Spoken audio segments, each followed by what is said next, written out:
Hello friends, आप देख रहे हो एंगुलर और लारावेल वीडियो सीरीज़। अगर आपको मेरे वीडियोज अच्छे लगते हैं तो लाइक करना ना भूलें और मेरे चैनल को सब्सक्राइब करना ना भूलें। आज हम देखने वाले हैं कि अगर यूज़र लॉगिन ना हो तो राउट को कैसे प्रोटेक्ट करते हैं। तो एंगुलर में राउट को प्रोटेक्ट करने के लिए हम ऑथ गार्ड का यूज़ कर सकते हैं। ऑथ गार्ड बेसिकली क्या करता है कि अगर यूज़र लॉगिन हो तो उसको वही पेज पे रखता है जब कोई भी राउट एक्सेस होता है। जैसे कि मैं यहाँ पर /edit/1 यूज़ कर रहा हूँ राउट, और उसको यहाँ पर एक्सेस करता हूँ। तो edit/1 जब एक्सेस करता हूँ तो अगर वो चेक करेगा कि यूज़र लॉगिन है कि नहीं। वो कैसे चेक करेंगे वो हम प्रैक्टिकली देखेंगे। तो सबसे पहले हम ऑथ गार्ड की सर्विस जनरेट करेंगे। उसके लिए कमांड है ng जनरेट गार्ड और ऑथ। ये कमांड मैं यहाँ पर लगा रहा हूँ।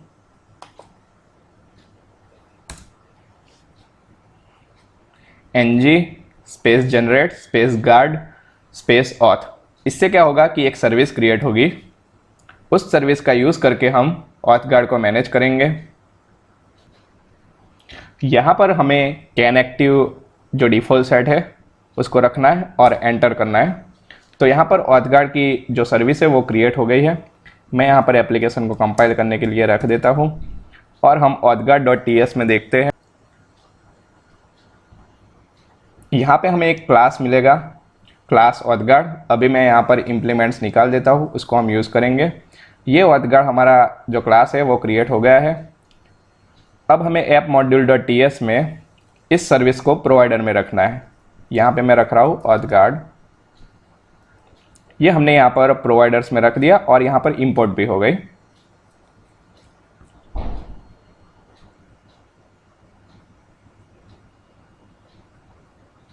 यहाँ पर हमारी एप्लीकेशन कंपाइल हो गई है।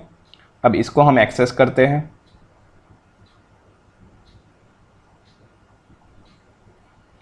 अब हमें जैसे ही हम राउट एक्सेस करते हैं तो हमें चेक करवाना होगा कि यूज़र लॉगिन है कि नहीं। उसके लिए हम टोकन का यूज़ करेंगे। हम लॉगिन की एपीआई कॉल करवाते थे, तब यूज़र नेम और पासवर्ड अगर सही हो तो हम एपीआई से टोकन को रिटर्न करवा देते। वही टोकन हमें लोकल स्टोरेज में स्टोर करवानी है। हम लॉगिन में चले जाते हैं और इंस्पेक्ट करते हैं। अब लोकल स्टोरेज स्टोर करवाएंगे तो वो हमें कहाँ पे दिखेगा वो मैं आपको दिखा देता हूँ। हर एक डोमेन के लिए अलग अलग लोकल स्टोरेज स्टोर होता है। ये हम एप्लीकेशन पे क्लिक करते हैं। एप्लीकेशन में यहाँ पर लोकल स्टोरेज और यहाँ पर लोकल होस्ट 4200 हमारा डोमेन है, तो उसके लिए की और वैल्यू यहाँ पे स्टोर होगी। अब जैसे ही हमें रिस्पॉन्स मिलता है लॉगिन component.ts में, हमें क्या करना है, टोकन को स्टोरेज में स्टोर करवा देना है। मैं यहाँ पर अगर स्टेटस 1 मिलता है मीन्स कि वो यूज़र नेम और पासवर्ड जो डाल रहा है वो सही है। तो हमें क्या करना है, टोकन को स्टोरेज में स्टोर करवाना है। तो यहाँ पर मैं लिख रहा हूँ this.token is equal to this.token is equal to, हमारा रिस्पॉन्स कहाँ पे स्टोर हो रहा है, this.data में। तो this.data.token, और इस वेरिएबल को हम डिफाइन कर देते हैं हमारे क्लास में। ये हमने यहाँ पर इसको डिफाइन कर दिया। अब लोकल स्टोरेज में स्टोर करवाएंगे तो उसके लिए सिंटैक्स है local storage dot set item, और उसमें सबसे पहले हमें की देनी है कि कौन सी की हमें लेनी है, टोकन। मैं यहाँ पर की ले रहा हूँ और उसमें कौन सा डेटा स्टोर करवाना है, this.token। ये मैंने यहाँ पर स्टोर करवा दिया। अब हम करते हैं कि टोकन वो स्टोर हो रहा है कि नहीं। अभी के लिए यहाँ पर की और वैल्यू नहीं है। हम यहाँ से लॉगिन करते हैं। मैं सही यूज़र नेम और पासवर्ड डाल रहा हूँ, सबमिट करता हूँ। हमारी एपीआई कॉल होगी और उसमें जो टोकन मिलेगा और वो यहाँ पर एप्लीकेशन में की और वैल्यू जो हमने रखी हुई है वो यहाँ पर स्टोर हो जाएगी। यहाँ पर आप देख सकते हो कि की टोकन है और वैल्यू में जो यहाँ पर रिस्पॉन्स में टोकन मिल रहा है वो टोकन वहाँ पे स्टोर हो गई।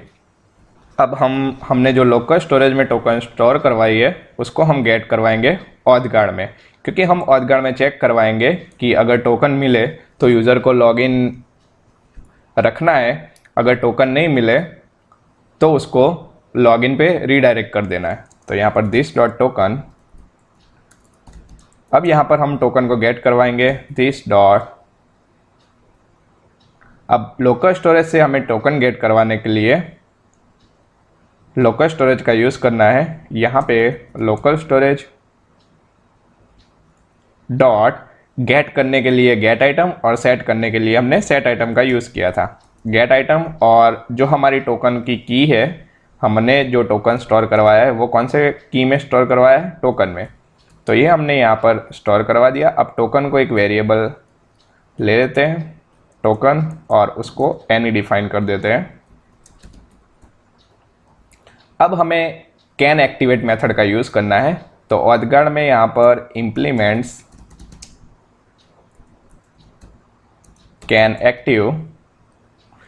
एक्टिवेट मेथड का यूज़ कर। तो ये हमारी कैन एक्टिवेट मेथड है, ये कैन एक्टिवेट मेथड।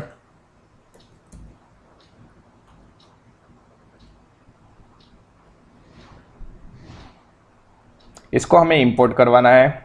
ये यहाँ पर इंपोर्ट हो गई है, /angular/router है, उसमें वो इंपोर्ट हो गई है। अब यहाँ पर हम मेथड लेंगे कैन एक्टिवेट, उसमें हम ये टोकन को रख देंगे। इसी मेथड में हम रिटर्न ट्रू और रिटर्न फॉल्स करवाएंगे। तो यहाँ पर हम अगर यूज़र को यहाँ पर टोकन मिलती है तो उसको रिटर्न ट्रू करवाना है, मीन्स जो पेज उसने एक्सेस किया है उसको एक्सेस करने देना है। और एल्स कंडीशन में यहाँ पर हमें रखना है कि वो जो है वो रिडायरेक्ट हो जाए। कहाँ पे रिडायरेक्ट करवाना है उसको, लॉगिन पे। ये एल्स कंडीशन, और एल्स कंडीशन में हम उसको नेविगेट करवाएंगे। तो नेविगेट करवाने के लिए हमें कंस्ट्रक्टर में राउटर को इंजेक्ट करवाना पड़ेगा, प्राइवेट राउटर। ये हमारा राउटर जो है वो यहाँ पर इंपोर्ट हो गया है। उसके बाद उसको नेविगेट करना है। अगर यूज़र अगर लॉगिन नहीं है तो this dot route dot navigate, जो कि रीडायरेक्ट करने के लिए यूज़ होता है। और हमें नेविगेट कहाँ पे करना है, लॉगिन पे। आप अनऑथराइज का पेज बना के भी उसको वहाँ पे रीडायरेक्ट करवा सकते हो। मैं यहाँ पर अभी के लिए लॉगिन पे रीडायरेक्ट करवा रहा हूँ। अगर टोकन ना मिले तो वो कहाँ पे रीडायरेक्ट हो जाएगा, लॉगिन पे। अगर उसको टोकन मिलता है तो मैंने यहाँ पर रिटर्न ट्रू करवा दिया, जिससे कि वो उसने जो पेज एक्सेस किया है वो पेज पे वो रहे। अब यहाँ पर हमें ऐप routing.module.ts में जाना है। जिस राउट को आपको प्रोटेक्ट करवाना है, यूज़र लॉगिन के बिना एक्सेस नहीं करवाना है, वहाँ पे आपको क्या करना है, यहाँ पे एक की ऐड करनी है कैन एक्टिवेट, और यहाँ पे रखना है ऑथगार्ड, स्क्वायर ब्रैकेट में ऑथगार्ड। ये ऑथगार्ड यहाँ पर इंपोर्ट हो गया। अब उसको लॉगिन मिलेगा तो ही ये राउट एक्सेस होगा। हम चेक करते हैं कि उसको टोकन मिलेगा तो ही ये राउट एक्सेस करने देगा वो। यहाँ पे रिफ्रेश हो रहा है, यहाँ पर हमारा पेज रिफ्रेश हो गया है और ये एक्सेस हो रहा है क्योंकि उसको टोकन मिल रहा है। यहाँ से मैं इसको क्लियर कर रहा हूँ और उस पेज को एक्सेस करता हूँ तो वो रीडायरेक्ट हो जाना चाहिए लॉगिन पे। ये लॉगिन पे रीडायरेक्ट हो गया। अब मैं यहाँ से लॉगिन करके एक्सेस करता हूँ तो उसको टोकन मिलेगा, तो वो क्या कर देगा, रीडायरेक्ट कर देगा दूसरे पेज में। अब हम दूसरे राउट के लिए ऑथगार्ड इंप्लीमेंट करते हैं। यहाँ पे मैं edit/1 एक्सेस कर रहा हूँ। अभी ये टोकन मैं रिमूव कर दूंगा तो भी ये पेज एक्सेस होगा क्योंकि हमने उस पर ऑथगार्ड इंप्लीमेंट नहीं किया है। अब मैं यहाँ पर ऑथगार्ड को इंप्लीमेंट कर edit/1 में, यहाँ पे कैन एक्टिवेट, उसमें ऑथगार्ड।